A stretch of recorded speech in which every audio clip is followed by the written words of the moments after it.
Perkenalkan, nama saya Muhammad Azki Ramadhani dari kelompok 11. Jadi kali ini saya akan memaparkan materi singkat pada hari H LKMMPD. Yang pertama ada personal building yang disampaikan oleh Kak Alfian Hidayat.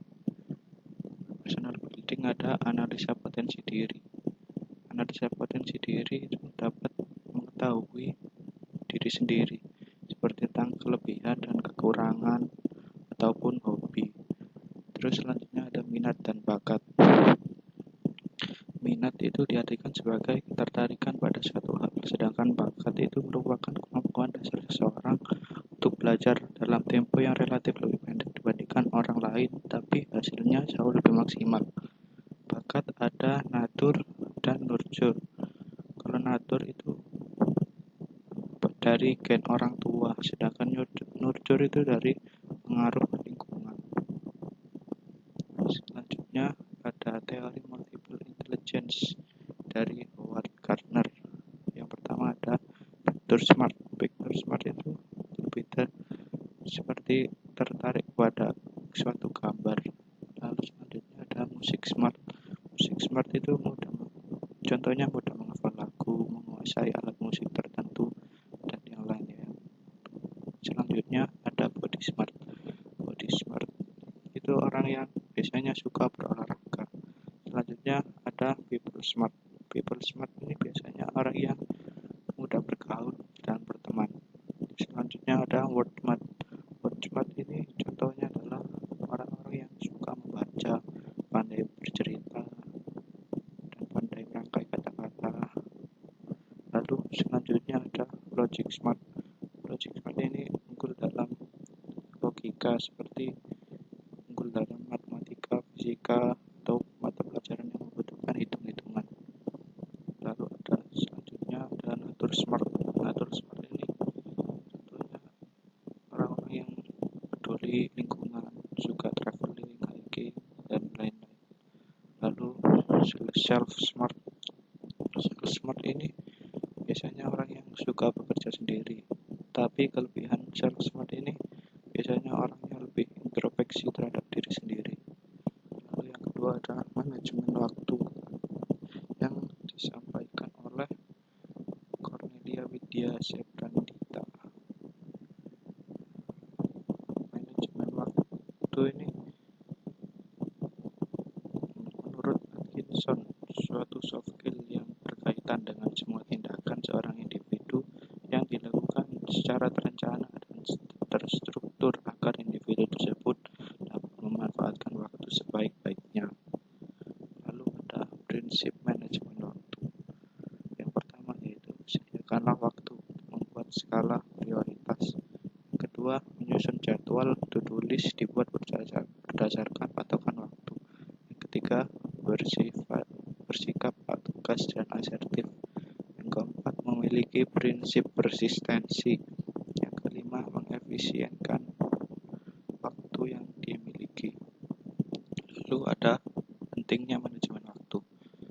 Yang pertama, membantu kita dalam bekerja dengan adanya skala prioritas. Yang kedua, menjauhkan depresi dan stres. Yang ketiga, membantu individu atau organisasi yang berkaitan untuk jadi lebih maju. Yang keempat, jadi lebih produktif. Lalu selanjutnya ada akibat-akibat dari menyepelekan waktu. Yang pertama, deadline menumpuk. Yang kedua, kewajiban tidak semuanya terpenuhi. Yang ketiga, 24 jam akan terasa tidak cukup. Yang keempat, kesehatan akan menurun. Lalu selanjutnya ada strategi dalam melakukan manajemen waktu. Yang pertama ada komitmen dan konsisten. Manajemen waktu akan menjadi suatu kebiasaan. Yang kedua, membuat skala prioritas, mengurutan kegiatan yang memiliki urgensi. Urgensi itu dapat dibagi menjadi 4. Yang pertama, penting dan mendesak. Yang kedua, penting dan tidak mendesak. Yang ketiga, tidak penting dan mendesak. Yang keempat, tidak penting dan tidak mendesak. Manajemen waktu ini memiliki hambatan-hambatan. Yang pertama adalah deadliners. Yang kedua, skala prioritas disusun tidak berdasarkan kepentingan. Yang ketiga, terperangkap adanya tuntutan yang mendesak dan memaksa. Yang keempat, malas. Yang kelima, rekan kerja atau partner, atau juga pengaruh lingkungan. Solusi untuk manajemen waktu ini: pertama, buat to-do list per hari atau per minggu. Yang kedua, tahu waktu. Yang ketiga, bijak dalam menggunakan gadget. Yang keempat, berkomunikasi yang baik dengan partner atau rekan kerja. Yang kelima, tanamkan sikap proaktif dalam diri sendiri. Tips dan trik dalam manajemen waktu ini: yang pertama, tahu batasan diri. Yang kedua, harus berani bilang tidak. Yang ketiga, kontrol kondisi mental. Yang keempat, meminta bantuan. Yang kelima, tanggung jawab. Yang ketiga, ada dasar komunikasi. Dasar komunikasi ini disampaikan oleh Esther Elizabeth Aspin.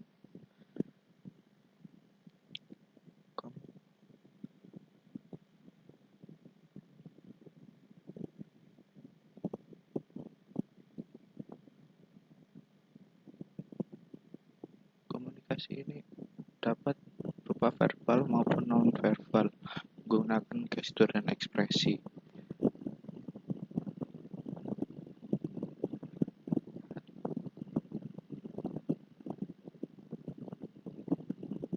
Komunikasi tidak dapat menyelesaikan semua masalah. Lalu ada yang pertama, ada communication in a nutshell. Communication in a nutshell ini dapat berupa verbal maupun non-verbal. Yang kedua, ada communication myth. Communication myth ini ada kemampuan berkomunikasi, lalu lebih banyak komunikasi lebih baik, itu salah. Lalu some people are not born to be a great communicators, itu juga salah. Lalu yang ketiga adalah what it takes to understand it. Memposisikan diri sesuai dengan forum yang sedang diikuti, mampu menerima saran dan kritik dari orang lain. Yang keempat ada what it takes to understand it. Yang keempat, what it takes to able to be do it. Tidak semua orang berhak untuk memberikan informasi yang bukan bidangnya. Ada orang yang lebih mengerti cara menyusun ide pada suatu plot yang rapi agar pendengar bisa memahami untuk mendapatkan suatu simpati. Lalu yang keempat ada kepemimpinan dan kaderisasi yang disampaikan oleh Titus Buana. Yang pertama adalah kaderisasi. Kader memiliki makna orang yang diharapkan akan memegang peran yang penting dalam sebuah organisasi. Sedangkan kaderisasi merupakan suatu proses dalam membentuk kader-kader. Proses kader ini, kaderisasi ada akademik dan non-akademik. Akademik itu berhubungan dengan keilmuan yang dipelajari, sedangkan non-akademik berupa soft skill dalam berorganisasi. Lalu yang kedua ada kepemimpinan, dan yang ketiga ada penerapan dalam kehidupan. Lalu materi yang kelima adalah organisasi, aktualisasi, dan mahasiswa yang berisi. Disampaikan oleh Rizek Aldi Suryo.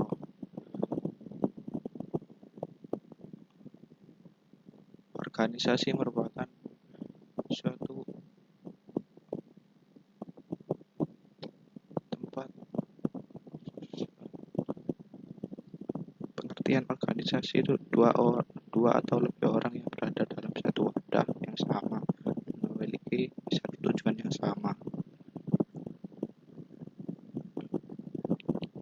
Unsur pada organisasi ada keanggotaan, dasar tertulis, tujuan, dan nilai. komponen utamanya ada ideologi inti, visi dan misi, pelaku, aset, peraturan. Lalu ada fungsi mahasiswa. Fungsi mahasiswa yang pertama adalah agent of change. Agent of change ini penggerak perubahan yang lebih baik bagi sekitarnya. Yang kedua ada guardian of value. Guardian of value ini akan menjaga nilai-nilai baik di masyarakat. Yang ketiga ada iron stock. Iron stock merupakan generasi penerus masa depan bangsa dan negara. Lalu ada organisasi mahasiswa di Undip yang ada tingkat univ. Tingkat univ itu ada BEM, Undip, SM Undip, UKM, BSO, komunitas. Lalu di tingkat fakultas ada BEM fakultas, MF fakultas, SM fakultas, UKMF, BSO, komunitas. Lalu yang ketiga tingkat departemen ada himpunan, kampus studi, komunitas. Lalu ada Ormawa sebagai wadah. Ormawa sebagai wadah yang pertama mewakili mahasiswa dalam kegiatan kemahasiswaan. Yang kedua melaksanakan kegiatan kemahasiswaan. Yang ketiga meningkatkan potensi diri. Yang keempat sarana kaderisasi yang unggul. Yang kelima mengembangkan dan melanjutkan pengetahuan akademis. Hal yang harus dikorbankan. Lalu ada hal yang harus dikorbankan dalam organisasi ini. Yang pertama adalah pikiran. Pikiran ini mengasah pola pikir untuk memberikan yang terbaik bagi organisasinya. Lalu yang kedua waktu, rela menyisihkan waktu demi kepentingan organisasi. Lalu yang ketiga ada tenaga, pasti. Lalu ada cara menentukan organisasi yang tepat itu kenali minat bakat dan potensi diri dulu. Yang kedua cari tahu manfaat utama mengikuti organisasi tersebut. Yang ketiga cari tahu dampak yang ditimbulkan jika mengikuti organisasi tersebut baik atau tidak. Keempat kenali visi dan misi organisasi tersebut. Sekian dari saya, apabila ada salah kata mohon maaf. Terima kasih.